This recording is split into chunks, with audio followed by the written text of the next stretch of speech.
Okay, so when the screen comes up at some point, I'm going to talk about a project I did, which was looking at the equity of access to an outpatient service that we run in NHS Lothian, which is also found in most other areas of the NHS, which is an outpatient parenteral antimicrobial therapies service, OPAT. So it's where you need long-term antibiotics or antibiotics for a few weeks.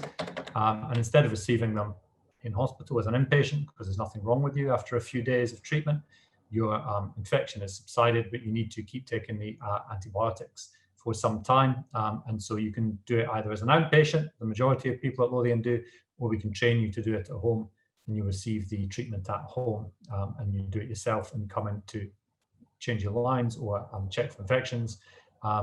The fact is that this is suitable for most people with moderate level infections, soft skin tissue infections, cellulitis, bursitis, and some other post-operative infections. Although previously it was mostly treated as an inpatient. It's very cost-effective, safe, patients prefer it, clinicians prefer it, and all round it's a good service and a better way of providing. In Lothian, we have one central clinic and one satellite clinic, and we do some training at home, but not as much as we probably should. And there was some suspicion that it was being taken up inequitably across different areas of Lothian. And so I was asked from the Public Health Department to come and help them understand whether it was and to think about how we might address that. So I did it as part of the Quality Academy project, which is an NHS Lothian initiative, which I'm sure you might have in other areas, where you come together from people from other departments. You might have someone from the estates or someone from surgery and someone from A&E or whatever. They come together and you use QI methods to try and address a problem. And then you keep presenting to each other, and it provides a sort of peer group to share learning with. And the core of my work was quantitative. So it was quantitative analysis of admissions for looking at demand for the service, what we thought the people that should be being referred, defined as the demand, and we looked at that compared to who was using the service. So who were we actually getting? So the most challenging bit is understanding who do you think should be using your service, because most people's perception of that in the NHS is that's the people that are coming. So the people that come through the door are the people that we should be treating, rather than what I was trying to promote, which was the idea that no, we should look beyond the door and see who's not using the service. And that was the essence of equity around this project. And so it was a quantitative bit, and then a bit of qualitative work with those patients, and then a little bit of work on how do we implement some changes to address some of those things. So the core was this quantitative analysis. So as I was saying, the demand for the service, I looked at one form of simple infection, which was cellulitis, as the primary diagnosis for admission. And so we had about 5,000 admissions over the past 7 years that the service has been running, the years that we have full data for. And we had the ICD-10 code for why they were admitted, and I could match that to who got referred. So we then matched who had been admitted for cellulitis with an assumption that most of them would be eligible for the OPAT service to who did use the OPAT service. So we had 730 using the OPAT service. So there might be lots of reasons why you didn't get referred to OPAT, and we'll get into that. But some of it we felt was probably due to inequity.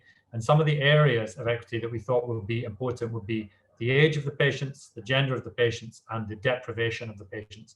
We couldn't include ethnicity, unfortunately, because the data was so poor on ethnicity in the data sets. And that is a finding in itself, that ethnicity is very poorly recorded in our admissions data and in our service data. So we thought there's also lots of eligible reasons why you might not get referred. You might have a lot of comorbidities that mean you wouldn't be suitable to be discharged.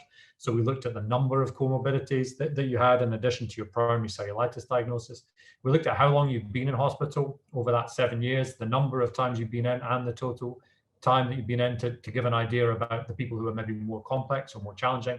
And we looked at how far away you lived from the clinic as another potential reason why you might not be able to take up. And we adjusted for these to try to wash out that we were comparing like for like. When we were looking at deprivation, for example, we were comparing like for like just because the hospital might be in a less deprived area. We wanted to be able to remove that as a potential confounder. So what's the demand for OPAT? So cellulitis admissions, as I mentioned, against deprivation. So we use the Scottish Index of Multiple Deprivation, which is a measure, a sort of multifactorial measure of deprivation based on the postcode of your residence. So where you live, is it a deprived area or a less deprived area? And it's split into these 20% quintiles, the Scottish quintiles. And Edinburgh is I mean, Lothian is slightly less deprived than the rest of Scotland, which is why we've got the rate of admission by the number of people living in these areas. So the least deprived areas, about 6 per 10,000 people who live in the least deprived areas had had at least one admission for cellulitis over that period, growing to 16 per 10,000 in the most deprived areas. So you're about twice, 2.5 times as likely to have had a referral for cellulitis, sorry, an admission for cellulitis if you live in a poor area compared to a rich area. So that's what I would call the demand for OPAT. You can see there's a social gradient, and that's the classic social gradient of any health problem. You're more likely to suffer if you're poor than you are rich. Not all of them, but most of them. In terms of access to OPAT, so this is the raw figures. There's lots of numbers, but don't worry, I'll just say what the headlines for me were. So there's a paper, by the way, that you can read if you do want all the detail. But the headline finding is you're slightly more likely to be referred to OPAT following an admission for cellulitis if you're a man. You're slightly more likely to be referred if you're young compared to old, and you're slightly more likely to be referred to OPAT if you live in a rich area compared to a poor area. So the first column is those that did receive a referral, and the second column is those that didn't receive a referral. And the test for difference there showing that there was a true difference between those two, those measures. The adjustments then came, so the adjusted odds ratios, where we put those other factors in to try to remove any of the potential confounding. People might say, oh, maybe wealthy people happen to live closer to the clinics than poorer people because of the situation of the clinics. Well, we adjusted for that. Maybe poor people have more comorbidities than richer people, so they need to be in hospital. Well, we've adjusted for that. And we found across the deprivation quintiles, the reference group, the most deprived group, is 1. That's just because we refer back to that. You're about twice as likely to receive a referral to OPAT following that admission if you live in a rich area compared to a poor area. So we thought that this was definitely something that we would call inequity rather than inequality. We thought, you know, that the demand is there in the more deprived areas. So why is it being provided in an inequitable way? And surely there must be other reasons for this, because we've adjusted for these other reasons in terms of clinical reasons. So there must be some other reason. Is it to do with the cost of taking up this treatment, because you do have to travel into the clinic each day? And also to mention that men were also still 50% more likely following these adjustments than women to receive a referral, and that was persisted following the adjustments. And that again is something that we would say was inequity. There's no reason why a man should be more eligible to be referred than a woman, and what are the reasons for that? So we looked at some of what we thought the drivers might be, and the two big splits we thought were around, is the professional not giving these referrals?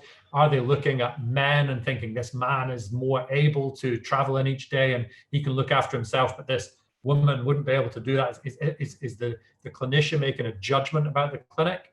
Is he the patient, or is he making a judgment about the service? So maybe the clinician is saying, actually, I won't refer this patient because OPAT isn't good for them because of either patient attributes or clinic attributes, all of which we think are surmountable. We think we could do something about that in our clinic to get over those. We can take lots of different patients. We can also treat them just the same, no matter the gender, no matter where they live.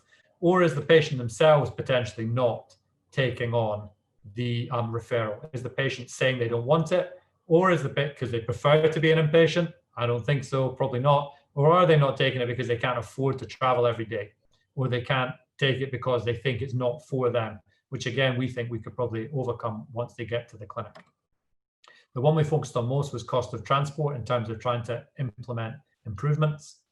So 2 improvements. So we did a bit of qualitative work, interviewed 10 patients that we had that were receiving current treatment. I went down and interviewed them while they were receiving their drips. And so they were saying how much it cost. £170 for 3 weeks for them, no offer of financial help for them, not eligible for patient transport unless they're very deprived, people spending £20 a day on taxis, everything, but it was worth it so they could go home. And also talk about if they didn't have a carer to help them drive there and guarantee parking, they're not going to be able to come. So definitely transport is a clear barrier.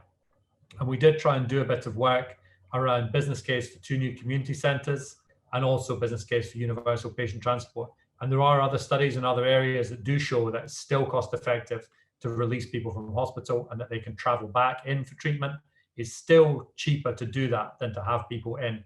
And OPAT does reduce inpatient stay. So you can send people home and have them travel in and you'll still save money.